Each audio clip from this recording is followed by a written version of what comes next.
রাস্তা তৈরি নিয়ে ঝামেলার জেরে দুই পরিবারের মধ্যে সংঘর্ষ। সেই সংঘর্ষে ইটের আঘাতে প্রাণ গেল এক বৃদ্ধের। বুধবার সকালে ঘটনাটি ঘটেছে লালগোলা থানার যোধবিকুন এলাকায়। মৃতের নাম সাকমাল শেখ। জানা যায়, বুধবার সকালে এলাকার রাস্তা তৈরি করা নিয়ে দুই পরিবারের মধ্যে বচসা বাধে।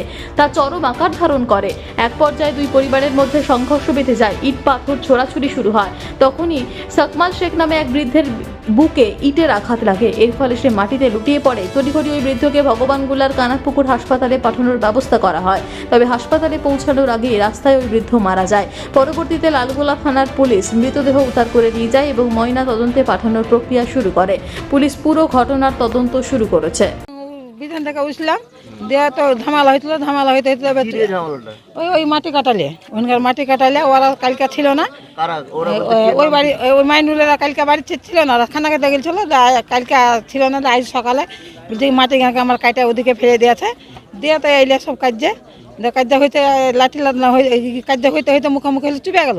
চুপে দেওয়া এসে তো পায়খানা কলতলা টাটি ভাঙি হইলো, ভাঙা টাঙা হয়ে তো ওরাও বাস ভাগিতে, আরও ভাগিতে বাইকেতে হইতে তো ইটের বাড়ি ঠিক আছে ওখানে অজ্ঞান হয়ে পড়েছিল। এই যে মারা গেল সাকিমউদ্দিন। ইটের বাড়ি মারেনি, এই মাথায় মারেনি, এই বুকে মারে আছে। এখন প্রথম আসি এখান থেকে যাচ্ছিলাম, ওরা ঝামেলা করছিল, সব মুখামুখি হয়েছিল। মুখামুখি হইতে হইতে এবার ভাড়াম করে ওরা, আমি এখানে গাড়িটা লাগিয়ে দাঁড়াবো, সাইড করে দাঁড়াছিল কি দেখে ওরা ঝামেলাটা এই করতে হইতে হাতাহাতি শুরু হয়ে গেলো, ইট চালাচালি। ওরা এই ওদিকে ছিটকে পালিয়ে গেলো, ওই পার্টি ওইদিকে ছিটকে পালিয়ে গেলো, ঝামেলা শুরু হয়ে গেলো। ঝামেলা হয়ে যায় বাস, এবার সাকমান আলীর বুকে একটা ইটের বাড়ি মেরেছিল। তো ইটের বাড়িটা কে মেরেছে আমি ওটা দেখতে পাইনি, আমি মানে ঝামেলার দিকেই ফলো আছে, কিন্তু এদিক থেকে একটা ইট গেলছে, ওই ইটটা তার বুকে লেগেছে।